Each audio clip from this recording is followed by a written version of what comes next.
ہم جو سبق پڑھیں گے اس کا نام ہے بے تکلفی، اور اس سبق کو لکھا ہے بے تکلفی۔ یہ سبق کلاس 10 کا دوسرا سبق ہے، اور ایسے اگر آپ کو سمجھ میں آتا ہے آن لائن اس طرح سے پڑھنا تو آپ میرے چینل کو سبسکرائب کر سکتے ہیں، اور اس میں کچھ سدھار یا بدلاؤ کی گنجائش آپ کو لگتی ہے تو کمنٹ میں آپ بتائیے کہ ہاں یہ چیز کم سمجھ میں آ رہی یا اس میں یہ گنجائش ہے۔ تو چلیے ہم اس سبق کا پہلے خلاصہ پڑھتے ہیں، کیونکہ یہ سبق ہم نے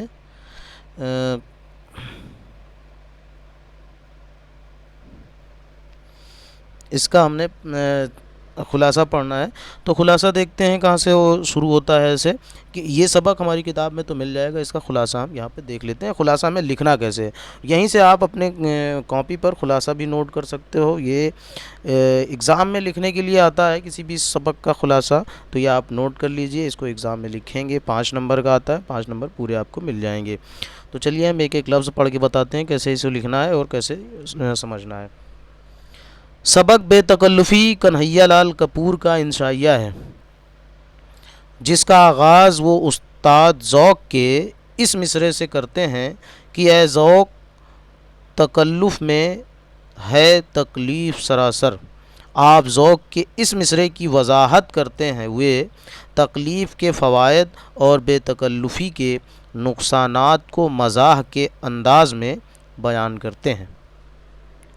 یہ سبق کی شروعات جو ہے ایک مصرعے سے ہوتی ہے، تکلف میں ہے تکلیف، ذوق تکلف میں ہے تکلیف سراسر۔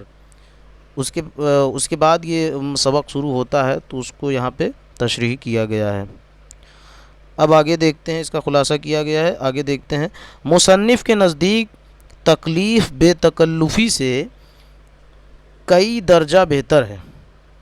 یہاں پہ انہوں نے کہا کہ تکلیف جو ہے، جو مشکل ہوتی ہے، وہ بے تکلفی یا جو ہنسی مذاق کی باتیں ہوتی ہیں اس سے کہیں زیادہ بہتر ہوتی ہے، کیونکہ ہنسی مذاق کا معیار کبھی کبھی اتنا زیادہ ہو جاتا ہے کہ وہ تکلیف زیادہ دینے لگتا ہے تکلیف سے۔ کئی درجہ بہتر ہے کہ اگر جہنم کے دروازے پر کھڑے داروغہ سے بھی تکلیف کے مروت میں مسکرا کر کہیے کہ نہیں جناب، پہلے آپ تو عین ممکن ہے آپ کے اخلاق سے متاثر ہو کر وہ جہنم کی بجائے آپ کو جنت میں داخل کر دے، لیکن اس کے برعکس اگر جنت کے داروغہ سے آپ بے تکلفی کا رویہ اختیار کریں تو ممکن ہے کہ وہ آپ کو بے تکلفی میں جنت کی نہر میں گوتے دے کر ہی آپ کے اوسان خطا کر دے۔ یہاں پہ انہوں نے بتایا کہ اگر آپ کو آپ کی جہنم کے داروغہ سے آپ اگر قاعدے سے بولتے ہیں تو وہ ہو سکتا ہے کہ آپ کی رویہ دیکھ کر آپ کو جنت میں بھیج دے، لیکن اگر آپ جنت میں ہے اور جنت کا داروغہ آپ سے بے تکلف ہے تو ہو سکتا ہے کہ آپ کو جنت کے جو نہریں ہیں اس میں اتنے گوتے لگوائے آپ سے کہ آپ کے اوسان خطا ہو جائیں، یعنی آپ مر سکتے ہیں۔ یہاں پہ یہ بات لکھی گئی ہے، اوسان خطا ہونے کا مطلب مر جانا، یا جس کو ہندی میں کہیں گے پران پکھیرو اڑ جانا۔ یہاں پہ اب پھر اگلا اسٹنجا انہوں نے شروع کیا یہاں سے، تکلیف کے ایک اور فائدے کو گنواتے ہوئے کہتے ہیں کہ تکلیف کا ایک فائدہ یہ بھی ہے کہ اس میں ہینگ اور نہ فٹکری اور نہ رنگ چوکھا والی مثال ہے کہ آپ مہمان نوازی کرتے ہوئے مہمان کو ہزارہا چیزیں گنوا دیں مگر تکلیف کی دیوار نہ ٹاپتے ہوئے شکریہ، تکلیف کی کیا ضرورت نہیں وغیرہ کہہ کر ٹال دے گا اور آپ کا بھرم بھی برقرار رہے گا۔ اگر آپ کے ہاں کوئی مہمان آئے تو آپ اگر بار بار اس سے پوچھیں کہ بھائی پانی پی لو، چائے پی لو، کھانا کھا لو، اگر آپ سے سے بہت بے تکلفی نہیں ہے تو وہ بار بار انکار کرتا رہے گا، ایک دو بار تو انکار لازمی بھی ہے۔ لیکن اس کے برعکس اگر آپ سے بے تکلفی ہے تو کیا ہوگا، یہ دیکھتے ہیں۔ دوسری جانب مصنف بے تکلفی کے نقصانات پر روشنی ڈالتے ہوئے لکھتا ہے کہ اگر اپنے بے تکلف دوست یا مہمان سے اگر چائے کا پوچھو تو وہ کہے گا چائے ہی کیوں کھانا، کھانا بھی کھاؤں گا، کھانے سے پہلے چائے پیوں گا، لیکن چائے سے قبل سگریٹ پلا دو اور چائے کے ساتھ سموسے، تلے انڈے اور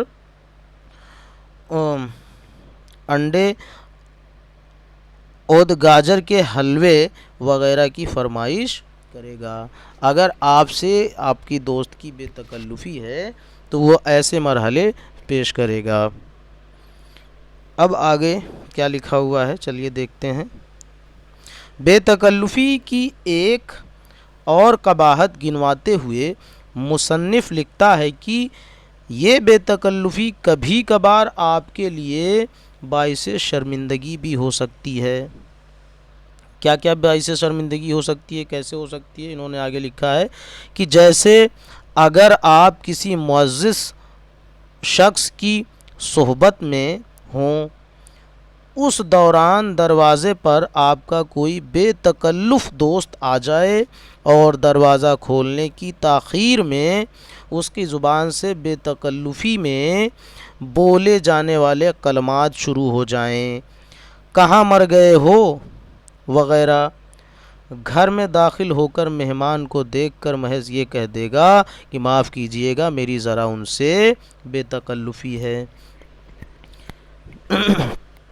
یہاں پہ مصنف نے یہ بتایا ہے جیسے آج کل کے بھی بچے ایسا کرتے ہیں، جب تک ماں بہن کی ایک دوسرے کو گالی نہ دیں تب تک کہتے ہیں اچھی دوستی نہیں ہے، تو اسی کو مصنف نے اپنے انداز میں بیان کیا ہے کہ جب تک دروازہ کھولنے میں اگر دیر ہو جائے تو گالیاں شروع کر دیتے ہیں کہ کہاں مر گئے ہو، کیا کر رہے ہو، زندہ ہو کہ نہیں، ایسے کر کے الفاظ استعمال کیے جاتے ہیں جس سے بے تکلفی ہوتی ہے۔ اب آگے یہاں دیکھتے ہیں، اسی طرح بعض دوست بے تکلفی میں ایک دوسرے پر گالیوں کی بوچھاڑ کر دیتے ہیں اور پاس بیٹھے شخص کو مروت میں آ کر ان کی اس بے تکلفی کی ان کو داد دینی پڑتی ہے۔ کچھ بے تکلف دوست تو ناول کے کرداروں جیسے ہوتے ہیں جو محض آپ سے ایک قمیض ہی نہیں اکثر اوقات ساری پوشاک ادھار لے کر جاتے ہیں۔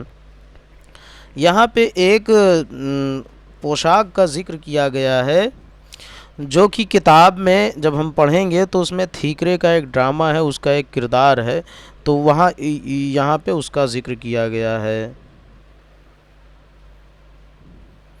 مصنف کے بھی اسی طرح کے ایک دوست ہیں جو ان کے پاس آ کر نہ صرف ٹیکسی کا کرایہ ان سے دلواتے ہیں بلکہ جاتے وقت ان کی عدم موجودگی میں کوٹ پتلون اور ٹائی وغیرہ لے جاتے ہیں اور نوکر کو اطلاع کر جاتے ہیں چند دن استعمال کے بعد سامان لوٹا دیا جائے گا۔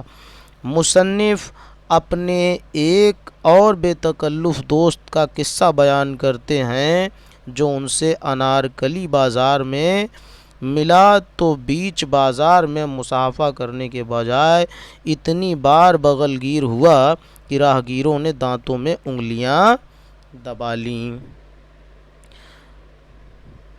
اب یہاں پہ انہوں نے نیا اسٹنجا میں کیا لکھا ہے دیکھتے ہیں۔ حالانکہ نیا پیرا میں، حالانکہ وہ ہم سے 2 روز ہی قبل ملا تھا۔ ایک دوست کا ذکر کرتے ہوئے مصنف بتاتے ہیں کہ وہ اتنی بار باہ مل رہا تھا، گلے مل رہا تھا کہ جو بھی دیکھتا تھا کیا بات ہے بھائی، کتنے دن بعد ملو، یا کتنے پرانے کتنے اچھے دوست ہیں جو ایسے بار بار گلے مل رہے ہیں۔ اور مصنف بتاتا ہے کہ حالانکہ وہ 2 دن پہلے ہی ملاقات کیے تھے، مل چکے تھے۔ اسی طرح کچھ بے تکلف دوست ایسے ہوتے ہیں جو نہ صرف آدھی رات کو آپ کے گھر آپ ٹپکتے ہیں بلکہ کھانے کی فرمائش اور آپ کے گھر رکنے کا مطالبہ اس کے علاوہ ہوتا ہے۔ اپنے ایک بے تکلف دوست کا قصہ بیان کرتے ہیں جنہوں نے اپنے ساتھ باٹا نگر لے جانے کے لیے مصنف کا دہلی کا ریل ٹکٹ پکڑ کر پھاڑ ڈالا اور قلی سے سامان اتروا کر زبردستی ساتھ لے گئے۔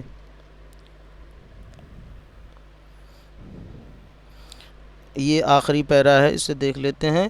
اس طرح ایک صاحب کی بے تکلفی کا قصہ بیان کرتے ہیں جنہوں نے دریا کنارے کھڑے غروب آفتاب سے لطف اندوز ہوتے دوست کو نہ صرف دریا میں دھکا دیا بلکہ اس پہ خوب ہنستے ہوئے بولے، واہ کیا خوب چھلانگ لگائی، اور اس کے بمشکل تیر کر کنارے پر آنے پر کہنے لگا کہ مجھے معلوم نہ تھا تم تو اچھے تیراک بھی ہو۔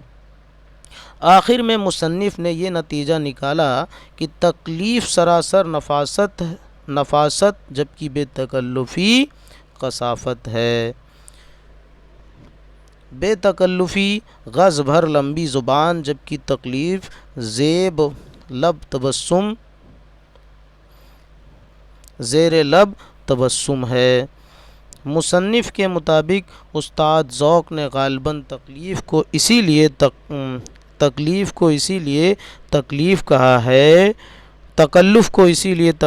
کہا ہے کہ انہیں شاید بے تکلف دوستوں سے واسطہ نہ پڑا تھا، ورنہ وہ ایسا خیال ہرگز پیش نہ کرتے۔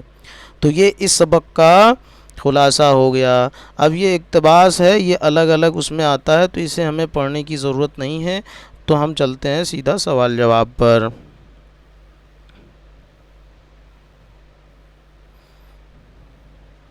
یہاں پہ سوال جواب ہے، یہاں سے سوال جواب شروع ہوتا ہے۔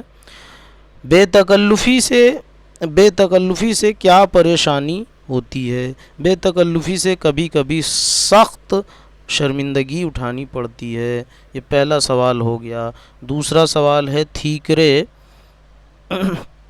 تھیکرے نے، یہاں پہ نے ہونا چاہیے، نے اپنے ایک کردار کی بے تکلفی کا ذکر کس طرح کیا ہے؟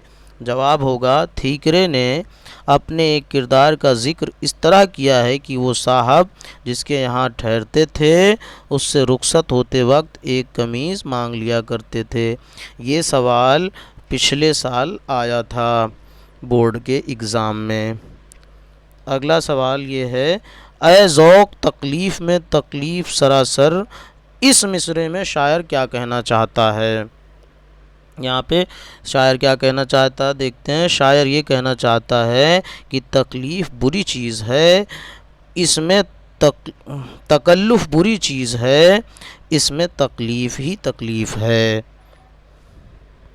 تکلف بری چیز ہے، اس میں تکلیف ہی تکلیف ہے۔ نیچے لکھے ہوئے محاوروں کو جملوں میں استعمال کیجئے۔ محاورے ضرور دیکھ لینا، محاورے بورڈ کے ایگزام میں آتے ہیں اور یہیں سے اٹھایا جاتا ہے، کتاب سے ہی آتے ہیں۔ تو اگلا لفظ ہے محاورہ، پہلا محاورہ ہے ہینگ لگے نہ فٹکری۔ اس میں اس کا جو مطلب ہوگا وہ یہ ہوگا کہ بالکل سستا جس میں کوئی بھی خرچ نہ ہو۔ ہینگ لگے نہ فٹکری اور تصویر خوبصورت بن گئی، یہ ایک استعمال ہے، اور اس کا دوسرا استعمال بھی آپ کر سکتے ہو۔ دوسرا محاورہ یہ ہے چھٹی کا دودھ یاد آنا، یعنی بہت مشکل میں ہونا۔ چھٹی کا دودھ یاد آنا کا مطلب بہت مشکل ہونا۔ میں نے مقابلے میں دشمن کو چھٹی کا دودھ یاد دلا دیا۔ یہ اس کا ایک محاورہ، ایک استعمال یہ ہے، باقی آپ اپنے سے بھی بنا سکتے ہو۔ دانتوں میں انگلی دبانا، دانتوں میں انگلی دبانا، کوئی ایسی چیز دیکھ لینا جو عجوبہ ہو، ایسا ممکن نہ ہو ایسی چیز دیکھنا، تو اس کو کہہ سکتے ہیں دانتوں میں انگلی دبانا۔ امید کے خلاف میرا ساتھی کامیاب ہوا تو لوگوں نے دانتوں میں انگلی دبا لی۔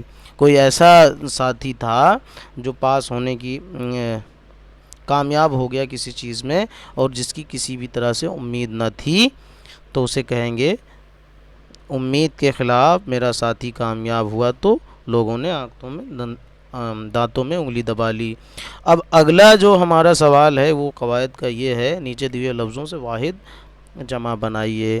تو یہاں پہ جو ہماری کتاب میں ہے وہ ایک ساتھ واحد اور جمع دونوں لکھے ہوئے ہیں، تو ہمیں پہلے تو یہ تلاشنا ہوتا ہے کہ واحد کیا ہے، واحد کون سا لفظ ہے اور جمع کون سا لفظ ہے۔ تو یہاں پہ تو واحد اس لائن میں لکھا ہوا ہے اور جمع اس لائن میں لکھا ہوا ہے، تو ہم پہلے واحد دیکھ لیتے ہیں۔ واحد والی لائن میں دیکھ لیتے ہیں، ہاتھ، ہاتھ کا واحد جمع ہو جائے گا ہاتھوں۔ نشان، اگلا واحد ہے نشان، نشان کا نشانات۔ اور اگلا لفظ ہے جوتی، جوتی کا جوتیاں ہو جائے گا۔ ٹوپی، ٹوپی کا ٹوپیاں ہو جائے گا۔ فرض کا فرائض ہو جائے گا۔ احسان کا احسانات ہو جائے گا۔ سوال کا سوالات ہو جائے گا۔ جنگل کا جنگلات ہو جائے گا۔ جواب کا جوابات ہو جائے گا، جواب کا جوابات ہو جائے گا۔ منزل کا منازل ہو جائے گا۔ تو یہ ان سب کو یاد کر لینا ہے، یہ آتا ضرور ہے، ایک ایک دو دو نمبر کا ضرور آتا ہے یہ، اور کتاب سے یہ جو پڑھے رہو گے تو یہ آئے گا ہی۔ یہاں پہ ہم اگلا سوال دیکھیں گے، یہاں پہ زمانہ کی قسمیں لکھی ہوئی ہیں۔ زمانہ کی 3 قسمیں ہوتی ہیں، ایک ہے زمانہ ماضی، زمانہ ماضی، دوسرا ہے زمانہ حال اور تیسرا ہے زمانہ مستقبل۔ اس کو وہ زمانہ کہتے ہیں جو زمانہ بیت گیا ہے، اس کو زمانہ ماضی کہتے ہیں۔ یہاں پہ وہ زمانہ لکھا ہے جو ابھی چل رہا ہے، اس کو زمانہ حال کہتے ہیں، اور یہ زمانہ مستقبل جو آگے آنے والے وقت کو کہتے ہیں۔ تو اسے بھی تھوڑا سا دیکھ لینا اور اپنی کاپی پر نوٹ کر لینا، اس سے بھی سوال 2 نمبر کے آتے ہیں، اور یہ 2 نمبر بڑی آسانی سے مل جاتے ہیں۔ اگر آپ کو آ رہا ہے تو سیدھا سیدھا 2 نمبر مل جاتا ہے، لکھنا بھی بہت زیادہ نہیں پڑتا اس میں، تو یہ آپ کر لینا۔ اور